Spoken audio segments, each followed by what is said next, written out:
बिस्मिल्लाहिर्रहमानिर्रहीम। आज के प्रोग्राम के मुंतज़मीन संवाद संस्था, इस हॉल और इस तालीमी इदारे के सर्वे सर्वा जनाब चौहान साहब, डाइस पे बैठे तमाम मेहमान अज़ीज़ी और मेहमान खुसूसी, ख़वातीन व हज़रात, मेरी हम उम्र लोग, मुझसे युवा और मेरे बुज़ुर्ग, आपने हमें यहाँ बुलाया, इसके लिए तहे दिल से शुक्रिया।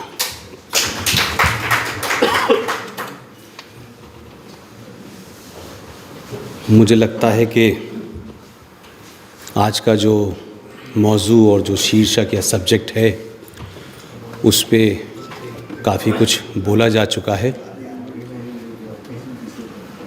और जिस विषय के बारे में मुझे थोड़ी बहुत जानकारी है, मैं अपनी बात वही रखूँगा। इस टॉपिक के अंत में लिखा हुआ है, वर्तमान राजनीतिक परिस्थितियों में भारत के सामने चुनौतियाँ। हमें इतिहास में रहने की बहुत आदत है और वर्तमान के बारे में हम बात करने से शर्माते हैं। हम सब चाहते हैं कि भगत सिंह के बारे में खूब बात हो, भगत सिंह की बड़ी तारीफ़ हो, लेकिन अपने घर में भगत सिंह पैदा ना हो, इसका पूरा इंतज़ाम करते हैं।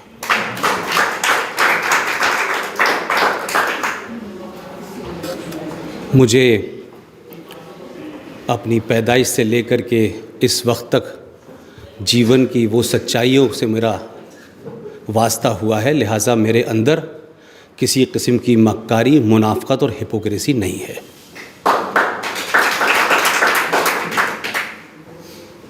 मैंने जो कुछ अपने जीवन के 50 साल में देखा है, भुगता है, उसको बयान करने की हर बार कोशिश करता हूँ। मुझे लगता है इस देश में कई सारे बड़े फ्रॉड हो रहे हैं।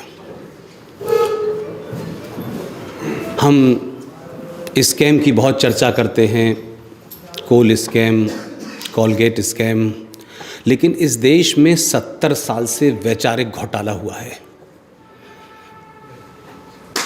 विचार के साथ घोटाला हुआ है, विचार के साथ फ्रॉड हुआ है और गलत नैरेटिव को इस देश में लोगों के सामने ऐसे प्रस्तुत किया गया है जैसे यही हमारी समस्या है और यही हमारी पहचान है।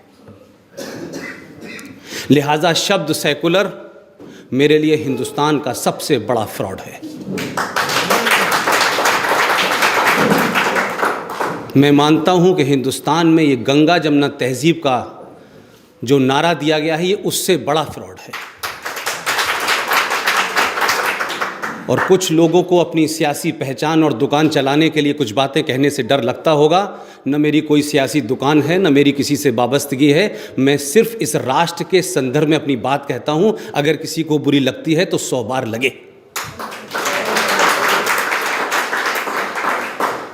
हमारे देश में एक बड़ा प्रचलन है, क्योंकि हमारे यहाँ हर आदमी अच्छी अच्छी बातें सुनना चाहता है, ऐसी बातें सुनना चाहता है, इसको भी अच्छी लगे, कुछ इसको भी अच्छी लगे, कुछ उसको भी अच्छी लगे। हमारे यहाँ ये बहुत जगह कहा जाता है कि देखिए साहब, सर्वधर्म, जितने भी धर्म हैं सब शांति का मैसेज देते हैं। ये वो लोग हैं जिन्होंने धर्मों में अपना ग्रंथ शायद पढ़ा है, पड़ोसी का पढ़ा नहीं है, लेकिन सर्टिफिकेट उसको भी दे रहे हैं। मैं मानता हूं कि जो धर्म की किताब में लिखा है वो लोग तो बताएंगे नहीं, आप पढ़ेंगे नहीं, और इसीलिए आपको इतिहास में जो कुछ हुआ है उसको कहीं दुरुस्त करने की ज़रूरत नहीं पड़ रही है। जो लोग ये कहते हैं कि Islam is a religion of peace, उन्होंने इस्लाम पढ़ा नहीं है। उन्होंने अपनी सियासी दुकानें चमकाने के लिए 4 मुसलमानों को अपने साथ रख के उन्होंने कहा Islam is a religion of peace. जिनकी किताब है वो दावा कर रहे हैं ये पीस नहीं है इसमें, लेकिन हम अपनी सियासी ज़रूरत के लिए, सामाजिक जानकारी के लिए, समाज में बड़ा बनने के लिए इस फ्रॉड को चला रहे हैं कि Islam is a religion of peace. मेरी अपनी पढ़ाई, मेरी अपनी जानकारी इस्लाम के बारे में, Islam book is a problem. कुरान मजीद में जो प्रॉब्लम है उसके बारे में बात कोई नहीं करता, क्योंकि लोगों को डर लगता है कि तस्लीमा नसरीन को जो है इस हिंदुस्तान के एक पॉश इलाके में अंडरग्राउंड छुप के रहना पड़ेगा। सलमान रश्दी को दुनिया में कहीं शरण लेनी पड़ेगी। लेकिन आप याद रखिएगा, सच बोलने के लिए लोगों की गर्दन कटती रही है। अगर हिंदुस्तान में ये गर्दन नहीं कटेगी तो ये 80 करोड़ हिंदू इस झूठ में मुब्तला रहेंगे कि Islam is a religion of peace. हम किताब को कोट इसलिए नहीं करते हैं कि पढ़ते नहीं हैं, और जो कुछ हमारे साथ में बैठे हुए मुनाफिक मक्कार हमको बता देते हैं, हम उसी को आगे बढ़ाना शुरू करते हैं। समस्या की जड़ यहां है। 1984 से पहले इस देश में सिखों का आतंकवाद पता चल गया लोगों को। साध्वी प्रज्ञा कर्नल पुरोहित को किस तरह पकड़ा गया है उस विवाद में मैं नहीं जाना चाहता। उनके पकड़ते ही इस देश में हिंदू आतंकवाद पता चल गया। लेकिन इस देश में पिछले 30 साल से 500 से ज्यादा आतंकवादी घटनाएं हुई। करने वाले ने अपना धर्म बताया, चिल्ला चिल्ला के बताया, लेकिन फिर भी इस देश का मक्कार और मुनाफिक सियासी लीडरान और समाज के ठेकेदारों ने कहा आतंकवाद का कोई धर्म नहीं होता।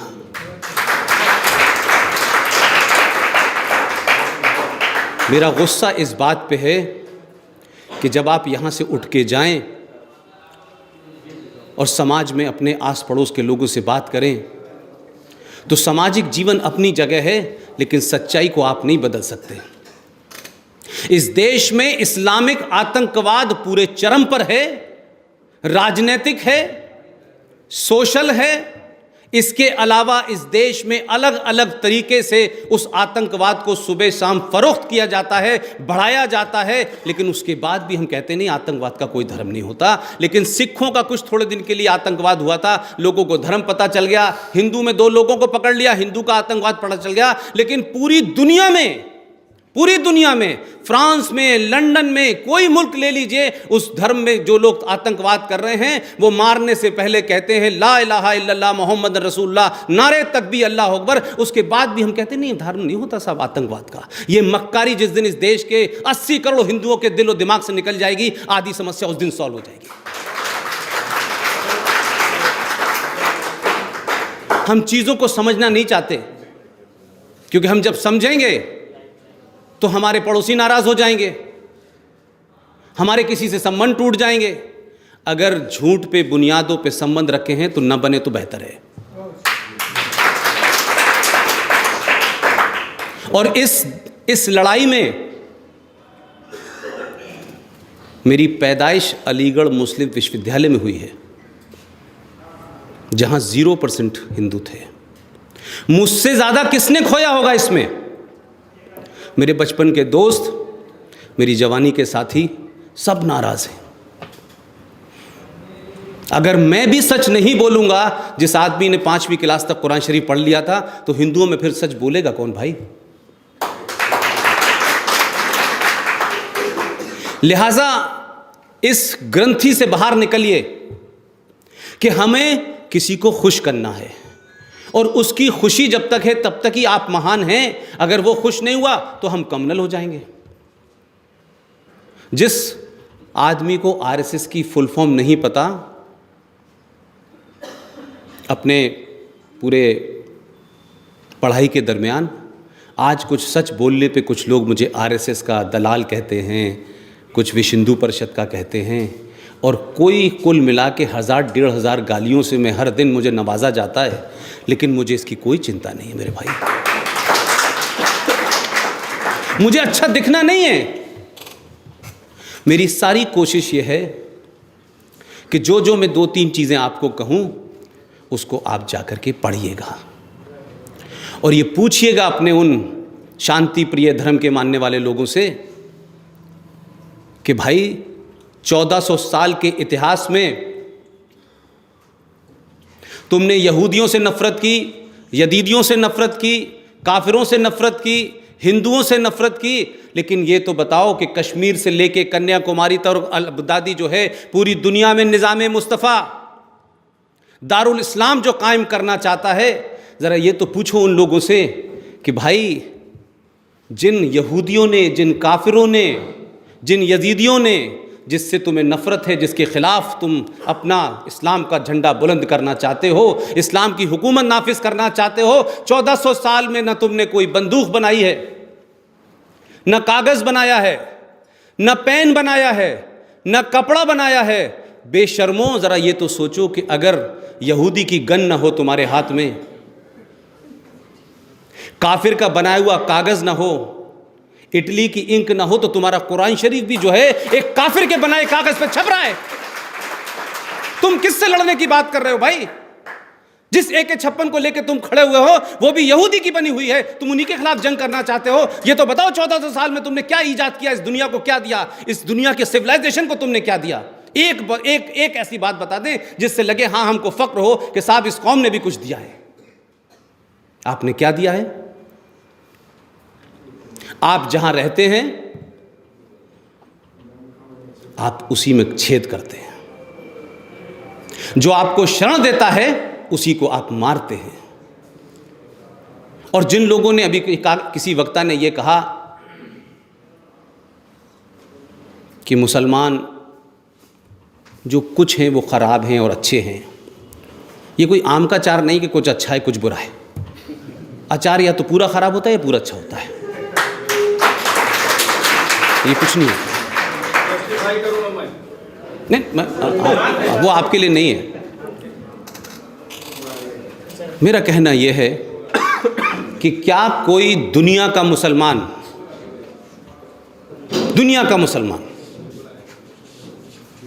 ये डिनाई कर देगा कि कुरान शरीफ की 30 आयतों में 34 बार जिहाद का जिक्र हुआ है और उसमें एक जगह लिखा हुआ है कि जो लोग मुनाफिक हैं, मुनाफिक हिपोक्रेट को कहते हैं, डिसबिलीवर हैं, उनको घात लगा के तुम मारो। कौन सी किताब दुनिया में ऐसी है मज़हब की जो किसी को मारने, किसी को काटने का हुक्म देती हो?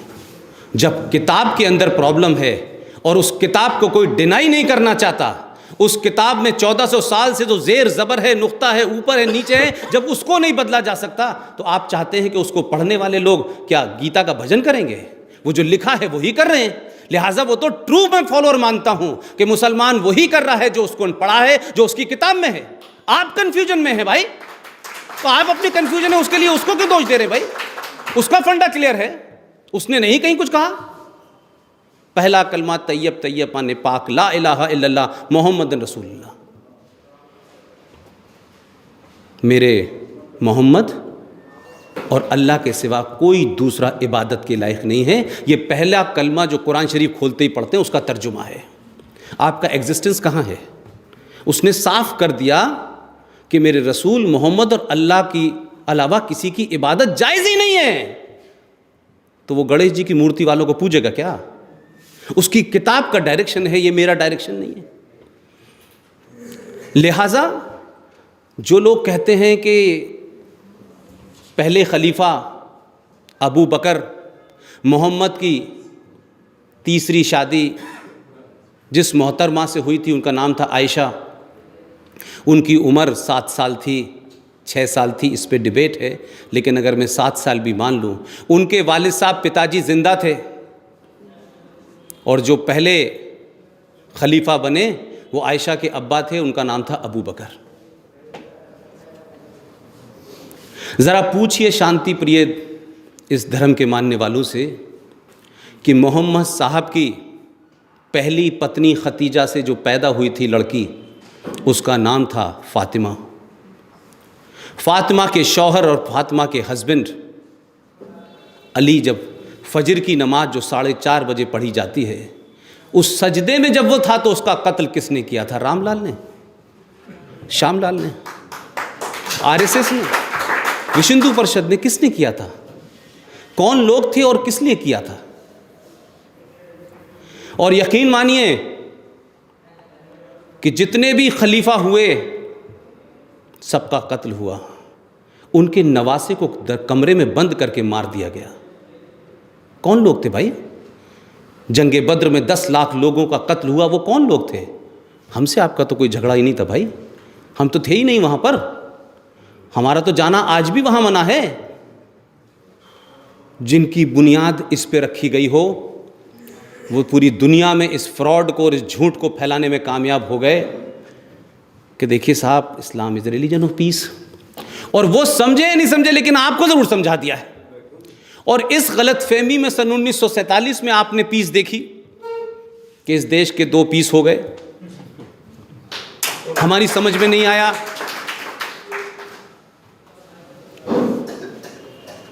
और अभी यहाँ कोई सरदार जी हैं नहीं, मैं एक बात कहना चाहता था।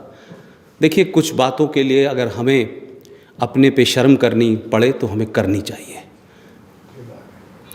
अगर दिल्ली में 1984 नहीं होता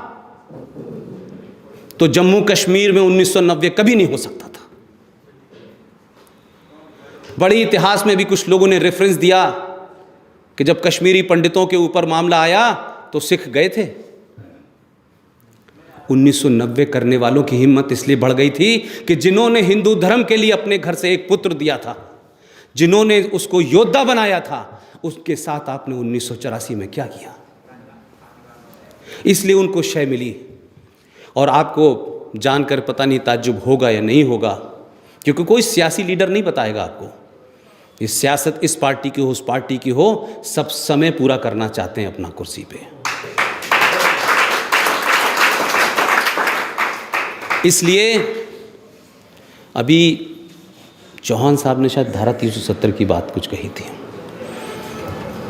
धारा 370 की बातें में मुझे नहीं पता कि देश को कितना पता है या नहीं पता है।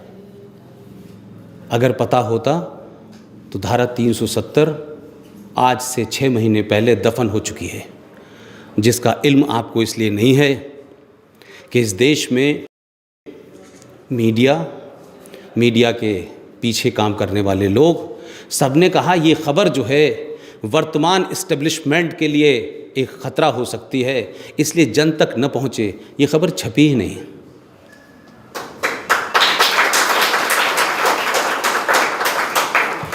लेकिन मुझ जैसे बेवकूफ़ को उसके बारे में पता है, मैं आपके साथ साझा कर देता हूँ। सुप्रीम कोर्ट के एक जज, जो कोई अधिवक्ता संघ नाम का कोई संगठन है, उस संगठन के वो अध्यक्ष रह चुके थे।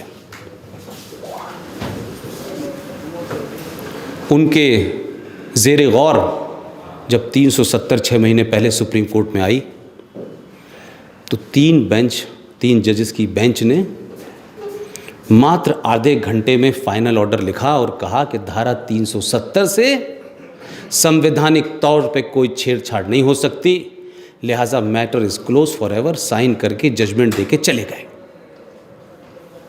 ये खबर नहीं छपी। और जो जज उस बेंच को हेड कर रहा था, वो रिटायरमेंट के 4 बजे रिटायर होता है और 6 बजे उसे देश की एक संस्था जिसे नेशनल ग्रीन ट्राइब्यूनल कहते हैं, उसका चेयरमैन बना दिया जाता है। अब इस पे किसको गाली देंगे आप? किससे सवाल पूछेंगे आप? क्यों ये खबर मार्केट में नहीं है? क्यों लोगों को अभी भी गलतफहमी है कि धारा 370 हटेगी? चैप्टर क्लोज हो गया, लीगली क्लोज कर दिया। सियासत की तो बात छोड़िए, सियासत में तो वैसे भी अगले मैनिफेस्टो में ये नहीं आने वाला है। लोग पूछें अगले मैनिफेस्टो में, उससे पहले ही निपटा दिया इसको। मेरे बारे में बताया गया कि आर्टिकल 35A, मैं नहीं जानता आप में से कितने लोग उसको जानते हैं और क्या आप पे जानकारी है। आज से 4-4.5 साल पहले हम 2 लोगों ने मिल कर के इस पे रिसर्च की और ये पता चला कि संविधान में अगर एकमात्र कोई फ्रॉड हुआ है जो लीगल फ्रॉड है, वो आर्टिकल 35A है। आर्टिकल 35A 14 मई 1954 को भारत के राष्ट्रपति डॉक्टर राजेंद्र प्रसाद से एक आदेश दिलवाया गया नेहरू जी के कहने पे, और उस आदेश को आपने भारत के संविधान का हिस्सा बना दिया।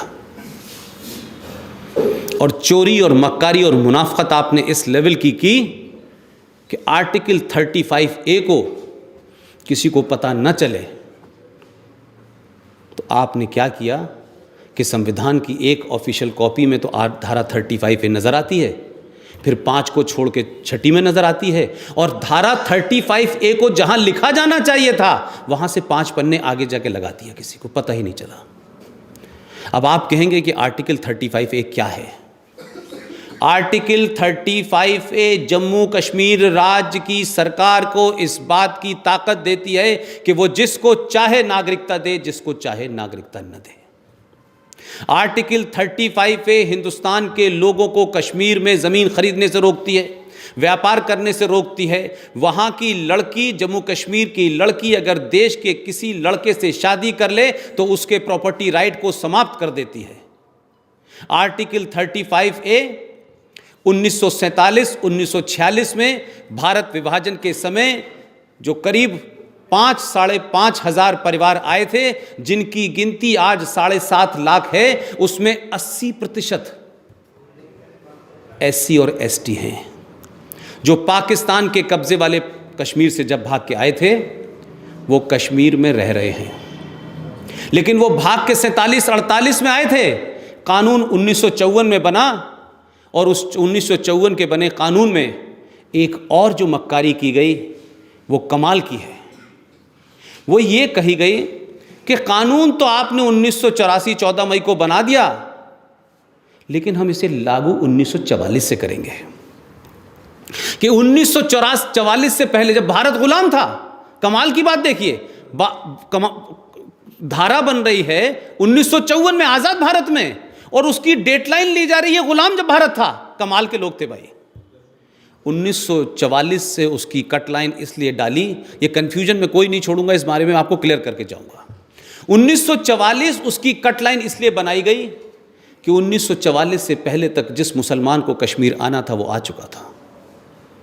46, 47, 48 में जिन हालात में वहाँ से हिंदू आए थे वो 5.5 हजार परिवार थे, जिनकी आज की डेट में ऑफिशियल गिनती 7.5 लाख है। वो इसलिए रखी गई डेट कि 48 में 47 में आने वाला हिंदू जिसकी गिनती 7.5 लाख है, उनको नागरिकता का अधिकार न मिले। जम्मू कश्मीर की सड़कों पे एक टेंट में 12-12 लोग, जवान लड़का, मां, जवान लड़की लोग रह रहे हैं। वो जम्मू कश्मीर राज्य में मतदान नहीं कर सकते, वोट नहीं डाल सकते, राज्य की किसी स्कीम का उनको फायदा नहीं मिलेगा, राज्य की नौकरी नहीं कर सकते, राज्य में कोई जमीन नहीं खरीद सकते, कोई कारोबार नहीं कर सकते। और हम दिल्ली में यहां पर्व मनाते हैं कि दुनिया का सबसे बड़ा लोकतंत्र भारत है। शर्म आनी चाहिए। इस पे कोई नेता का भाषण सुना आपने आज तक? कश्मीर में बहुत सारी बातें होती हैं, 2 निशान, 2 विधान, 2 प्रधान, ये सुनते सुनते कान थक गए। लेकिन 2 निशान भी मौजूद हैं और 2 विधान भी मौजूद हैं। सरकारें बदल गई, ये सरकार आई, वो सरकार आई, इससे कोई फर्क नहीं पड़ा। लेकिन जमीन पे ये हो गया कि आज भी 1954 में आपने 7.5 लाख लोगों को रोका, उनकी नागरिकता नहीं दी, उनको तमाम अधिकारों से वंचित कर दिया। वो सड़कों पे ही पैदा हो रहे हैं। ये मानवता के लोग, ये ह्यूमन राइट वाले लोग, ये छत्तीसगढ़ जाते हैं, ये कहीं कहीं और कोच जाते हैं, ये JNU में चिल्लाते हैं, कोई कश्मीर नहीं जाता। और जो कश्मीर जाता है वो गुलाबी बाग में मक्कार, देशद्रोही, एंटी इंडिया, पाकिस्तान का एजेंट, उससे मिलने जाते हैं। उसका नाम है सैयद अली शाह गिलानी। कोई नहीं जाता उनसे मिलने। ये एक फ्रॉड है। इसी 35A के तहत एक दूसरा फ्रॉड है जिसमें हिंदुस्तान के तमाम लोगों को, बढ़ चढ़ के लोगों को बताना चाहिए। जम्मू कश्मीर का संविधान 1956 में ड्राफ्ट हुआ, 57 में नाफिज हुआ, लागू हुआ। उसमें एक 57 के अंदर मोहम्मद बख्शी मीर साहब प्राइम मिनिस्टर थे, गुलाम बख्शी। पूरे जम्मू कश्मीर में सफाई कर्मचारियों ने हड़ताल कर दी। पूरे जम्मू कश्मीर में महामारी फैल गई कि शेख साहब तो शेख साहब हैं, अगर उन्होंने अपने किए कराए पे पानी डाल दिया तो शेख नहीं रहेंगे, वो तो चाहते हैं कोई दूसरा डाले उनके किए कराए पे पानी, लिहाजा महामारी फैल गई। तो ये हुआ कि भाई इसको कैसे ठीक करा जाए। तो उस ज़माने वज़ीर आज़म जो थे जम्मू कश्मीर के, उन्होंने अमृतसर, पठानकोट, ये 3-4 जगह से 200 वाल्मीकि परिवारों को बुलाया और कहा कि भाई हमारे किए कराए पे आप पानी डालें, हम तो डालेंगे नहीं। खैर उस 57 का क्या दौर रहा होगा, क्या हालात रहे होंगे, उन बेचारों ने उस नौकरी को स्वीकार कर लिया और वो वहाँ रहने लगे। आप बेईमानी की हद देखिए, हम किसके ऊपर यकीन कर रहे हैं? जिन्होंने लिखित में आपके साथ फ्रॉड किया, जिन्होंने विश्वास का फ्रॉड किया आपके साथ। हम बराबर कह रहे हैं नहीं नहीं नहीं नहीं, ये हमारे भाई हैं, तुम हमारे भाई हो, हम सब साथ साथ हैं, तुम्हारी ईद, हमारा फलाना, अल्लाह, रहीम, अली, यानी क्या क्या अपने आप ही गढ़ते रहते हैं बैठे बैठे। वो नहीं गढ़ रहे, वो क्लियर है, उनका no confusion, no confusion at all, we are this, you are this, no problem. 1957 में वो 200 जो वाल्मीकि परिवार गए थे, उनकी गिनती 2.5 लाख है इस वक्त। ये दूसरा किस्सा है उसी जम्मू कश्मीर का। बड़े बड़े मैंने नेता देखे हैं जम्मू कश्मीर में आंसू बहाने वाले, दिल्ली में भी मैंने देखे हैं। ये किसी नेता ने मैंने 35 साल में सुना नहीं, मैंने नहीं सुना 35 साल के अंदर। बड़े बड़े राष्ट्रवादी मैंने देखे, बड़े बड़े हिंदू राष्ट्रवादी तंजीमें देखी, ये कहते हुए भी नहीं सुना, चुपचाप से भी नहीं बात करते, पब्लिक की तो बात छोड़ दीजिए। उसके तहत जम्मू कश्मीर के संविधान में एक एग्जीक्यूटिव ऑर्डर पास हुआ और उस एग्जीक्यूटिव ऑर्डर का पता जब चला, जब उस वाल्मीकि परिवार से एक लड़की बाहर पढ़ने चली गई और बाहर पढ़ के जब वो लौटी अपने शहर, तो वो किसी सब्जेक्ट में पीएचडी थी और उसने जम्मू यूनिवर्सिटी के अंदर लेक्चरर की नौकरी के लिए एप्लीकेशन दी। तो उससे पूछा गया कि तुम्हारा पीआरसी कहाँ है? पीआरसी कहते हैं परमानेंट रेजिडेंट सर्टिफिकेट। उस गरीब लड़की ने कहा मैं यहाँ पैदा हुई हूँ, मुझे तो पता तक नहीं है। और जब इसकी खोज होना शुरू हुई तो ये पता चला कि 1957 में इस्लाम के मानने वाले, निज़ाम मुस्तफ़ा को लागू करने वाले उस ईमानदार मुसलमान उसका जम्मू कश्मीर के वज़ीर आज़म ने उनसे झूठ बोला था कि हम आपको नौकरी देंगे, आपको पीआरसी देंगे। पता ये चला कि ये 1957 से यहाँ के नागरिक ही नहीं है, क्योंकि 1954 में तो आपने जो 35A बनाया था ये तो उसके बाद की बात थी। तो आपने क्या किया कि एक एग्जीक्यूटिव ऑर्डर पास किया जम्मू कश्मीर के संविधान में, पैरा 6, पैरा 7, पैरा 8, पैरा 9, और उसमें क्या करके गए हैं आपने नागरिकता नहीं दी, वो तो समझ में आता है, आपने 7.5 लाख लोगों को भी नहीं दी। लेकिन उसमें जो दुनिया के किसी संविधान में नहीं मुझे मिलता, दुनिया का बुरे से बुरा देश का नाम ले लीजिए आप, उसमें लिखा गया कि ये जो 250 परिवार हैं, इनकी जो भी संतान होगी, संतानों की संतान होगी, और लामुतनाही सिलसिला वो कब तक होती रहे, 50,000 साल तक भी होती रहे, वो जम्मू कश्मीर में सिर्फ भंगी की नौकरी कर सकते हैं, दूसरी नौकरी नहीं मिलेगी उनको। ये इनह्यूमन बात नहीं है? ये कौन सा जय भीम और जय मीम जो दलित मुस्लिम की दोस्ती करते करते जिन्ना साहब के ज़माने से आज नारे लग रहे हैं जय भीम और जय मीम के, उनको शर्म नहीं आती? उनका गलेवान नहीं कोई पकड़ता नेता, वो बीजेपी का हो, वो कांग्रेस का हो, कोई नहीं पूछता। लेकिन दलितों के मामले में अगर किसी एक की हत्या हो जाती है कहीं, तो पूरा राष्ट्र रोने लगता है। इसलिए मैं कह रहा हूं, जो लोग जय भीम और जय मीम का नारा दे करके एक लार्जर हिंदू फैमिली को कमज़ोर करने की कोशिश कर रहे हैं, ज़रा उनसे पूछो तो भाई कि ये जब जय भीम थे, माना कि हिंदुस्तान में कुछ लोगों के, उन दलितों के साथ में कुछ अत्याचार हो गया होगा, माना इस बात को, कोई गलती हुई होगी, उस गलती का रेटिफिकेशन इस भारत के संविधान में कई बार हुआ। और अब तो उस गलती की स्थिति ये हो गई है कि अगर कानूनन भी कोई चीज़ गलत है, तब भी हम इसलिए उसको सही ठहराते हैं कि हम ये मानते हैं कि ज़रूरत से ज़्यादा इनके साथ अत्याचार हो गया है।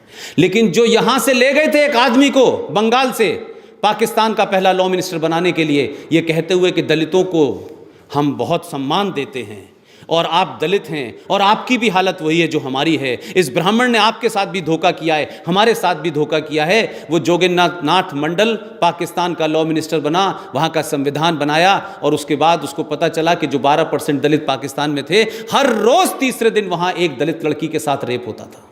जब ये बात उसने लियाकत अली खां जो पाकिस्तान के पहले प्राइम मिनिस्टर थे, जब उनसे कहा तो उन्होंने कहा कि आप बेहतर है कि इस्तीफ़ा दे दें और चले जाएं।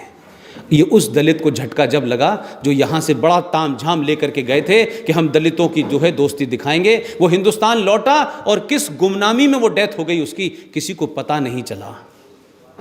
ये सब करने वाले लोग, वो जम्मू कश्मीर के लोग, रोज़ वो महबूबा मुफ्ती फ्रॉड टेलीविज़न पे आती है, कहती है कश्मीरी पंडित तो मेरे भाई हैं, उनके बिना तो कश्मीर अधूरा है।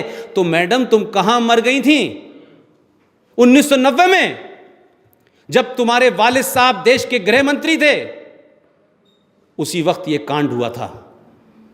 और वर्तमान में महबूबा मुफ्ती के वालिद साहब, उनके अब्बा जान का बेसिक एक और घटना है जिससे मैं पर्सनली बहुत आहत हूँ। जो मुफ्ती मोहम्मद सईद का दोस्त था, उस सरकार में अलीगढ़ से चुनाव लड़ा, MP बना, और उस वक्त की जो सरकार थी, उस सरकार में भारत का टूरिज़्म मिनिस्टर था। बड़ी नज़दीकियाँ थी मोहम्मद मुफ्ती साहब से। शायद इसी को ध्यान में रखते हुए उन साहब को जम्मू कश्मीर का गवर्नर बनाया गया है। कुछ नहीं बदला। यही सोचिए किसी और राज्य में या किसी और के राज्य में होता तो हम तूफान उठा देते। इसलिए मेरा कहना है और मेरी अपनी कन्विक्शन है कि सत्ता पे कौन आता है कौन जाता है ये महत्व नहीं रखता। मेरे लिए महत्व रखता है कि जिस दिन ये समाज को सच्चाई बता दोगे, ये जिसको चाहेगा बिठाएगा, जिसको चाहेगा उतार देगा। इसलिए आपसे झूठ बोला गया कि आप सच्चाई ना जान जाएं, और उतनी सच्चाई जाने जितनी हम बता रहे हैं। मैं कहता हूं ना, इस जनरेशन को आप झूठ नहीं बोल सकते हैं। कई सारे RSN सिंह इस देश में जिंदा हैं, कई सारे GD बख्शी जिंदा हैं, कई सारे सुशील पंडित जिंदा हैं। आज ही के दिन जम्मू में हमारे 4 दोस्त इसी काम के लिए गए हुए हैं। हम में से कोई आदमी किसी पार्टी के एजेंडे पे काम नहीं कर रहा। हम में से कोई आदमी को कोई फंड नहीं मिलता। हम छोटी से छोटी जगह भी हमको मिलती है, हम अपनी बात कह करके लोगों को बताने की कोशिश करते हैं, सिर्फ इसीलिए कि बार बार किसी एक बहकावे में मत आइए आप। अब ये तय करिए कि जो हमारा नहीं वो कभी नहीं। ये झूठ नहीं चलेगा भाई कि हम कहेंगे कि मजबूत सरकार नहीं थी। इससे ज़्यादा मजबूत तो हिंदुस्तान क्या पूरी दुनिया में कोई सरकार नहीं है। वाइस प्रेसिडेंट आपका, प्रेसिडेंट आपका, स्पीकर आपका, 20 राज्यों में सरकार आपकी, लोकसभा में बहुमत आपका। अब आप कहेंगे कि UNO में हमें बहुमत मिलेगा तब हम करेंगे। लेकिन यह भी सच्चाई है। देखिए, मैंने कहा कि लार्जर इंटरेस्ट में बहुत कुछ कहना पड़ता है।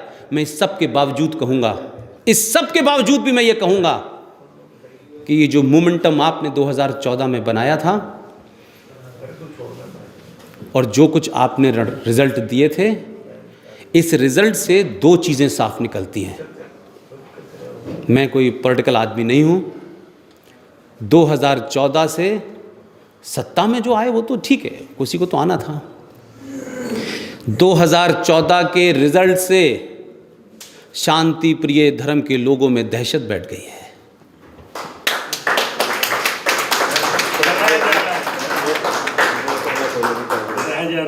और किस लिए? इसलिए नहीं कि मोदी आ गए हैं, कोई और होता वो भी आ जाता। आज़ाद भारत के किसी चुनाव का भी आप एनालिसिस कर लीजिएगा। आज़ाद भारत में आपने पहली बार वोट हिंदू होकर दिया है। आपने जाति के नाम पे, आइडियोलॉजी के नाम पे बट के नहीं दिया है। शायद यही वजह है कि दुनिया की सारी ताकतें, दुनिया के सारे इंटेलेक्चुअल सिर्फ एक ही एजेंडे में लगे हुए हैं कि 14 के मोमेंटम को तोड़ दो किसी तरीके से। अगर ये मोमेंटम टूटा तो कई सौ सालों बाद मौका मिलेगा आपको। तो तो आप 1000 साल और 800 साल और 200 साल सब मिला लें तो अपनी कमियां तो थी आपकी। अगर वो कमी किसी कारण से भी 2014 में दुरुस्त हो गई है तो उसको टूटने मत दीजिएगा। मेरा सिर्फ आपसे ये नहीं। अगर कमी है या कमी थी तो हमारे आदमी में थी, उसका गलेवान पकड़ के हम उस कमी को दूर करा सकते हैं। इसलिए कि अगर हमने उसको छोड़ दिया तो जो बाकी हैं उनके चेहरे आपको पूरी दुनिया में सबको पता है। वो कौन लोग हैं जो इस देश के वर्तमान सत्ता को, इस देश में सेंटर की हुकूमत वो चाहते हैं कि आए तो, लेकिन इतनी कमज़ोर हो कि हमारे टर्म्स पे काम करे। इसीलिए माजिद मेनन का नाम सुना है आप लोगों ने? माजिद मेनन मुंबई के एक बड़े वकील हैं, एनसीपी के राज्यसभा के एमपी रह चुके हैं, पढ़े लिखे आदमी हैं, मूर्ख नहीं हैं। आप उन्हें उन लोगों से तुलना नहीं कर सकते जो टेलीविज़न पे छोटे भाई का पजामा बड़े भाई का कुर्ता पहन के बैठते हैं। आप उनसे तुलना नहीं कर सकते। आप बड़े ज़हीन हैं, बड़े अक्लमंद लोग हैं। उन्होंने बाकायदा टेलीविज़न पे आके कहा कि मुसलमानों ने 2019 के लिए, ये देखिए हो सकता है कि आप लोगों से कुछ चीज़ें छूट जाती हों, मैं उस प्रोफेशन में रहा हूँ इसलिए मुझे चीज़ें याद भी रहती हैं, मैं कनेक्ट भी करता हूँ। उन्होंने साफ साफ कहा ये बात कि जो गलती हमसे 2014 में हो गई है वो 2019 में रिपीट ना हो। और हमने 200 ऐसी कॉन्स्टिट्यूंसी को चिन्हित किया है जिसमें हो सकता है कि उस जगह मुसलमान खुद न जीते, लेकिन उसकी मर्जी के बगैर कोई जीतेगा भी नहीं। लेकिन आपकी तैयारी क्या है? कुछ इस बात से नाराज़ हैं कि एससी एक्ट पे कुछ हो गया है, कुछ किसी और बात से नाराज़ हैं। लेकिन मैं फिर बता रहा हूँ, ये बात कोई बोलेगा नहीं आपको। वर्तमान सरकार को जो इस सरकार के दुश्मन हैं, जो देश के दुश्मन हैं, जो हिंदुस्तान के दुश्मन हैं, उनको इस बात से कोई मतलब नहीं है कि मोदी रहेगा या नहीं रहेगा। वो ये चाहते हैं कि किसी भी तरीके से 2014 में ये सरकार डिसमेंटल हो जाए और ऐसे हालात रहें कि हम वो ऐसी सरकार लाएं कि हमारे कहने से कम्युनल वायलेंस बिल बने, जिसको आप में से किसी ने नहीं पढ़ा है। यूपीए सरकार चली गई, 2 महीने और रुकती तो लोकसभा में जो बिल आने वाला था उससे रूह कांप जाएगी। आप लोगों की रूह कांप जाएगी। हर हिंदुस्तान के हिंदू की जो बिल आने वाला था, जिसको बनाने वाले लोग महान लोग थे। तीस्ता सितिलवाड़ का नाम बहुत सुना होगा आपने, मंजर साहब, ऐसे ऐसे लोग थे कि आप सोचेंगे कि इन्होंने हमारे लिए बिल बनाया था। वो बिल आता तो क्या होता। और एक बात ध्यान रखिएगा, सत्ता में जब कोई आ जाता है ना, फिर वो मनमानी अपनी करता है। आप लाख रोते रहिए, आंदोलन से कुछ नहीं होने वाला, आंदोलन से नहीं होने वाला। इसलिए मेरा मानना यह है कि इस वक्त मोदी के जो खिलाफ हैं उनकी चिंता नहीं है मुझे।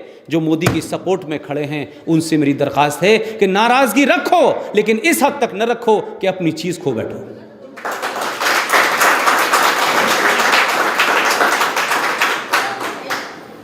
लिहाजा खतरे को समझिए। आपको बाहर से जितना खतरा है उससे 1000 गुना खतरा अंदर से है। इस देश में 500 से ज़्यादा कश्मीर बन चुके हैं। आपको पता ही नहीं है। आपको कब पता चलता है? जब आपके पड़ोस में धमाका हो जाता है, जब अजमेर में हंगामा हो जाता है, जब संभल में हंगामा हो जाता है, जब कैराना से लोग भागने लगते हैं, तब आपको लगता है अच्छा ये वजह है इसलिए भाग रहे हैं। और ये ध्यान रखिएगा,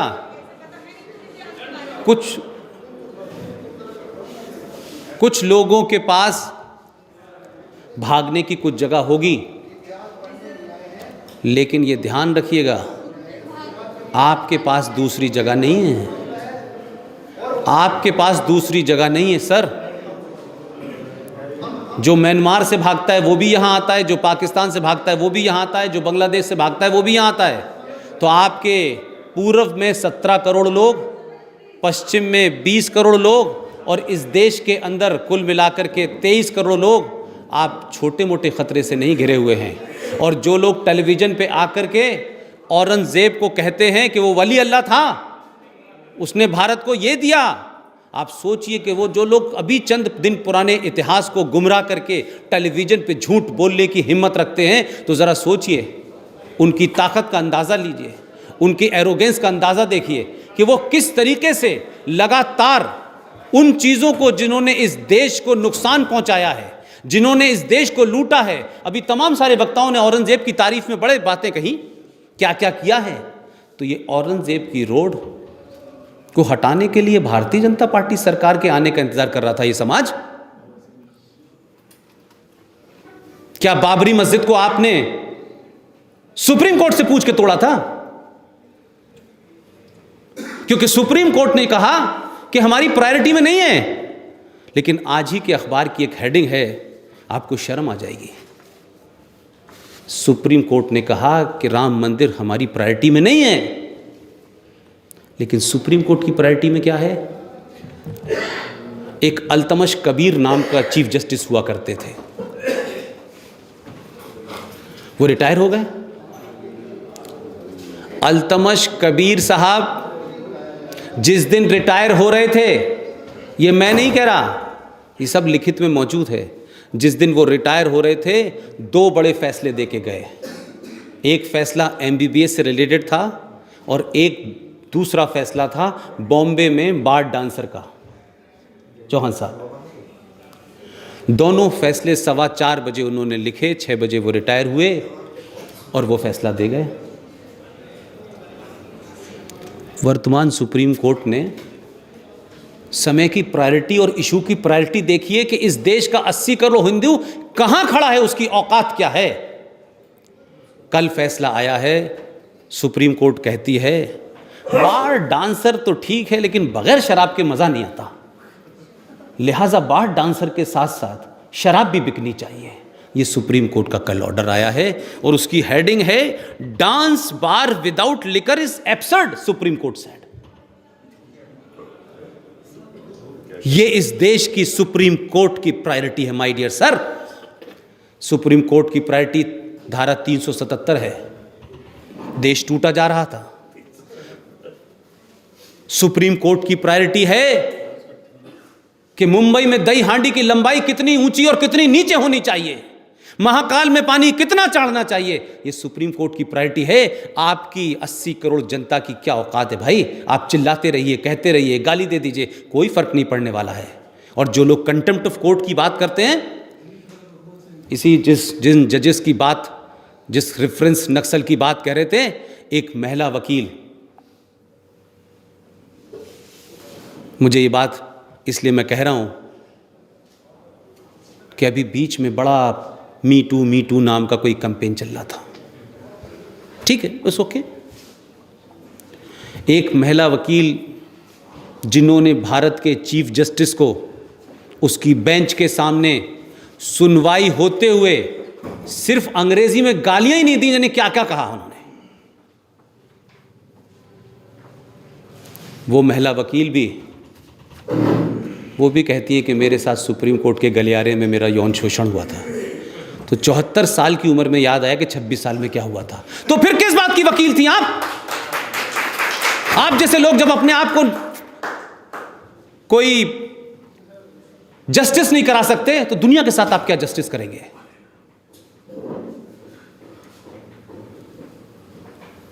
इसलिए मेरा मानना यह है कि अपने इतिहास से सीखें और जो गलती हुई है उसे चाहे निजी तौर पे हो चाहे सामूहिक तौर पे हो, मानने से इनकार कर देना चाहिए। और आप जब इस सभा से जाएं तो ज़रूर पढ़ें। और जम्मू कश्मीर में एक छोटा सा ऑर्डर आया कि गीता को कंपलसरी कर देना चाहिए, तो बड़ा बवाल हुआ, ये कैसे होगा? अरे हमने कहा गीता को करो ना करो, इस हिंदुस्तान में कुरान शरीफ को कंपलसरी कर दो, ये हिंदू हिंदू नहीं रहेगा। ये हिंदू के कन्फ्यूजन ख़त्म कर देगा। जिस दिन इस देश के हिंदू ने कुरान शरीफ पढ़ लिया, माफ़ कीजिएगा, पाकिस्तान तो कहता है हमने सुसाइड बम बनाया है, आप क्या बनाएंगे अल्लाह जाने, दुनिया बड़ी डरेगी। लेकिन पढ़िए कुरान शरीफ को, डरिए मत। लेकिन किसी फटीचर मौलाना से मत पढ़िए, ओरिजिनल टेक्स्ट पढ़िए।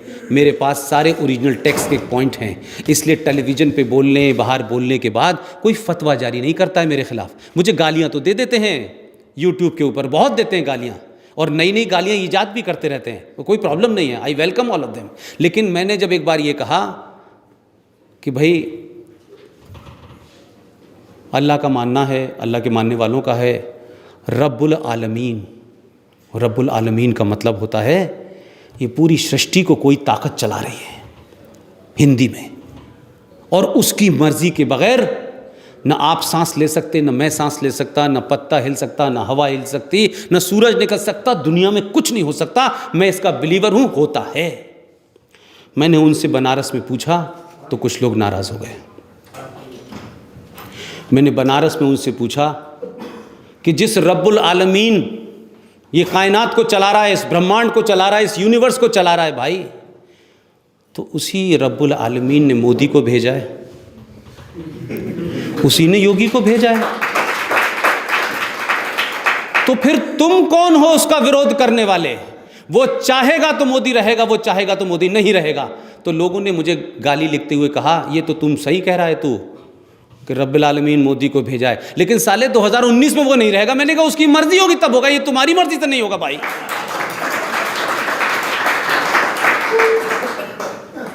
तो मुझे लगता है कि सिंह साहब ने बहुत कुछ बात कही।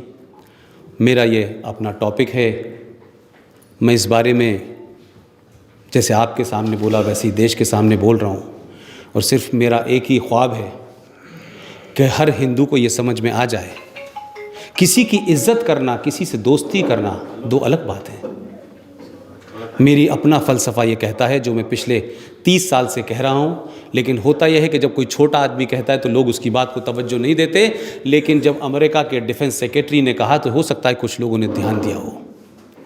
मेरा मानना यह है, Islam is not a religion, Islam is a political ideology, जिसके तहत पूरी दुनिया में सब कुछ लिखा है, कब क्या करना है, कैसे करना है, किस तरह करना है। लिहाजा मैं ये कह रहा हूँ अपने उन मुसलमान भाइयों से, आप निज़ाम मुस्तफ़ा कश्मीर में नाफिज करें, कोई बात नहीं, करनी चाहिए, लेकिन निज़ाम मुस्तफ़ा किसके बल पे कर रहे हो? काफिर के कागज़ पे लिखे हुए कुरान शरीफ से, यहूदी के बने हथियार से, इटली से बन के अगर कपड़ा ना आए और इंक ना आए तो तुम लिख ना सको, और अगर हम कपड़ा ना बनाए तो कफन भी ना दफन भी हो, तो भाई तुमने 1400 साल में जो रीति रिवाज बनाए थे, कुछ उसके लिए भी खोज कर लेते, कुछ उसके लिए भी पैदा कर लेते, किसी एक आध चीज़ तो बनाते। कहते हमने दुनिया में बनाई है, तो मैंने ये बात इलाहाबाद में भी कही थी, सिर्फ एक ही चीज़ बनाई है, एक मुल्क बना जिसका नाम है इस्लामिक रिपब्लिक ऑफ पाकिस्तान, और वहाँ का हर बाशिंदा, क्योंकि मेरा 12 साल उनसे बड़ी पास की वाबस्तगी रही है, तो मुझे जाना होता था हर 10-15 दिन के बाद। तो अक्सर मैं उनसे पूछता था कि क्या यार, कोई तो बताओ, तुमने कुछ ऐसा काम किया हो कि कहीं माउंट एवरेस्ट पे चढ़ गए हो, कहीं पाताल से कुछ निकाल के लाए हो, कोई कुछ तो किया हो यार तुमने, बताओ मुझे यार, कि सिर्फ कहते हो कि सब जला दो। भाई आपने 9 लाख किताबें नालंदा विश्वविद्यालय की लाइब्रेरी में जला दी। अरे भाई आप राज करने आए थे, राज करते समझ में आता था। नालंदा विश्वविद्यालय की 9 लाख किताबों से इख्तियार खिलजी ने क्यों आग लगाई? जिंदा रहने से मुझे अपनी कमतरी का एहसास होता है। लेकिन सवाल ये है कि वो तो जला के चला गया, लेकिन हमारे देश की सेकुलर सरकार ने कहा कि क्या कमाल का काम किया है, इसको तो नवाजना चाहिए। तो आपको उस नालंदा जाने के लिए उस स्टेशन बीच में पड़ता है जिसका नाम है बख्तियारपुर। तो हम तो कमाल के लोग हैं, इसलिए दिल्ली में 57 सड़कें ऐसी हैं जिनको आप सुबह शाम आक्रांता कहते हैं, जिनको कहते हैं हमारी माँ बहनों को लूटा इन्होंने, कन्वर्जन किया, अभी भी कई लोग बोल रहे थे। लेकिन आप मुझे बताइए कि जो आप एहसास कमतरी की बात कर रहे हैं, अगर ये दीवारें, ये नाम, ये सब जिंदा रहेंगे तो आपकी कुंठा बढ़ेगी या घटेगी? इसलिए नाम बदलने जो जा रहे हैं, मैं कहता हूं कि 1-2 मत बदलो, एक रात में सबको बदल दो।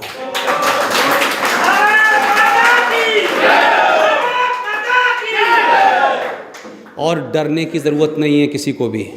मैंने ये किसी से नहीं कहता हूँ कि आप हथियार उठा के मार दो।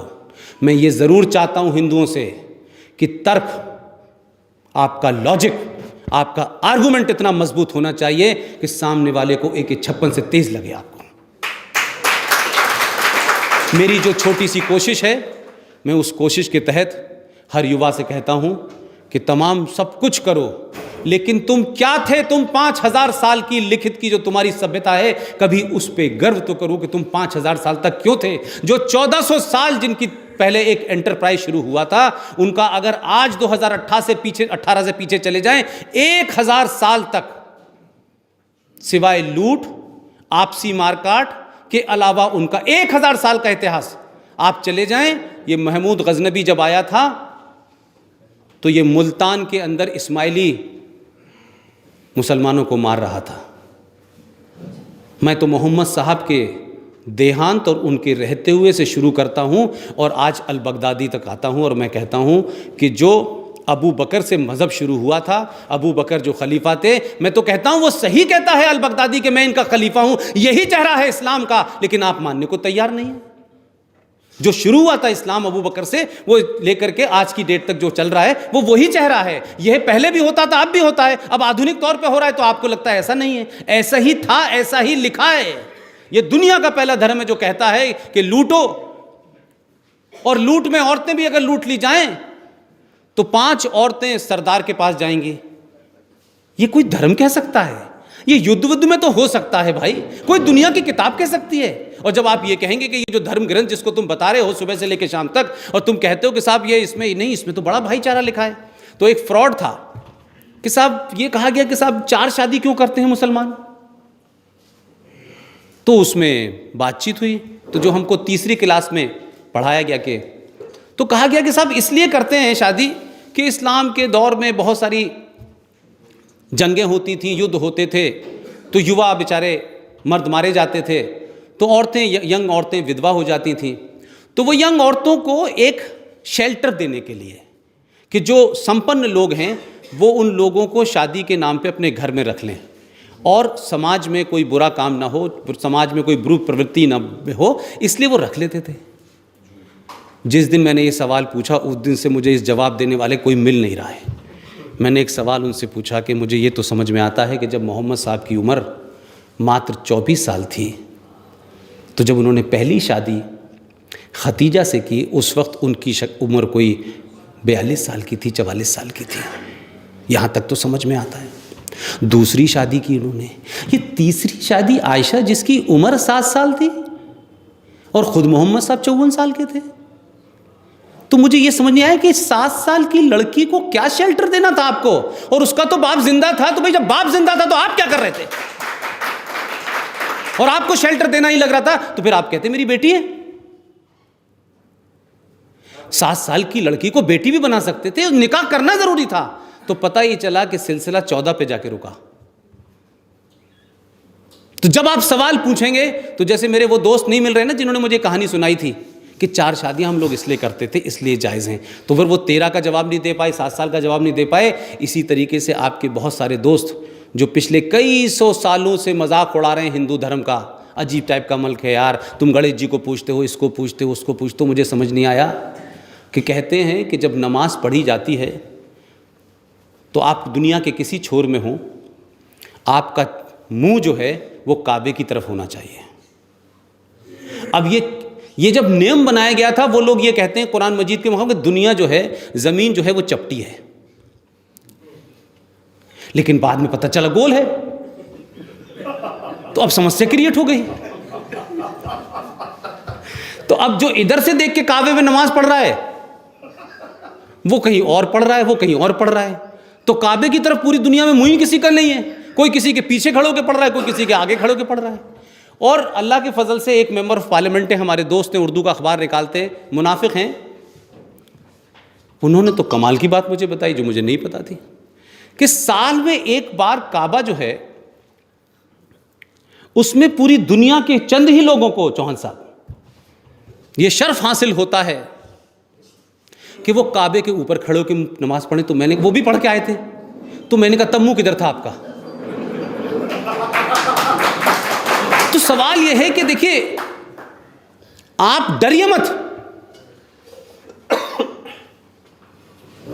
तस्लीमा नसरीन ने भी बोला ना, जिंदा तो वो भी है ना, और आप तो मारते हैं, आप तो इस बात को मानते हैं ना कि जिस दिन जिस समय, ये इस्लाम भी मानता है, जो वक्त आपकी मौत का मुकर्रर है, तय है, वो नफ्स जो चल रही है उसकी जगह और उसका समय तय है। ये हम भी मानते हैं। कोई दुनिया का माई का लाल इधर से उधर नहीं कर सकता। जब ये तय है तो फिर डर किस बात का है? किस बात का डर है? अरे लोग बैठे बैठे चले गए, जिनको जाना था वो जान ही रहे। और एक किस्सा कह के अपनी बात समाप्त करता हूं मैं। मोरारजी देसाई का एक प्लेन क्रैश हुआ था जिसमें वो बैठे थे। चौहान साहब, आपको याद हो? आप ताज्जुब देखिए कि उसमें 7 टॉप आर्मी के अफसर बैठे हुए थे। वो प्लेन उनका 2 टुकड़ों में टूट गया। आगे का हिस्से में जहां मोरारजी भाई बैठे थे, वो जाते जाते जाते जाते पता नहीं एक गांव के कीचड़ में घुस गया, यूं करके अंदर, और जो पीछे के में थे वो बेचारों सारों मारे गए। 1 घंटे के बाद एक आदमी कीचड़ से सना बाहर निकलता है और उसकी समझ नहीं आता, वो चलता चला जाता है, कुत्ते भौंक रहे होते हैं, वो चल जाता है, गाँव में जाके कहता है किसी से, मैं भारत का प्रधानमंत्री हूँ, ज़रा मुझे एक बाल्टी पानी दे दो। तो उनका चुप, कहाँ से आ गया भारत का प्रधानमंत्री, पागल है कोई। ये मैं कोई किस्सा नहीं सुना रहा आपको भाई साहब। कई बाल्टी पानी डाला, तब कीचड़ उतरी, तब पता चला ये मासूम जिंदा हैं, क्योंकि वो तो एक खास किस्म का अमृत पीते थे, तो मरना तो था ही नहीं उनको। तो मेरा सिर्फ ये रेफरेंस इतना ही देना है, उनकी शान में गुस्ताखी करना नहीं है कि जिसकी जब आई है उसको कोई माई का लाल नहीं रोक सकता, कोई ताबीज़ नहीं रोक सकता, कोई गंडा नहीं रोक सकता, कोई डॉक्टर नहीं रोक सकता। तो फिर डरते किस बात से हो यार? कौन तुम्हारा कत्ल करने वाला है? कौन तुमको मारने वाला है? अपने पुरुषार्थ को जगाइए, अपने इतिहास को जानिए, और किसी से नफरत मत कीजिए, लेकिन अपने आप से भी नफरत मत कीजिए। बहुत बहुत शुक्रिया। खुदा हाफिज़।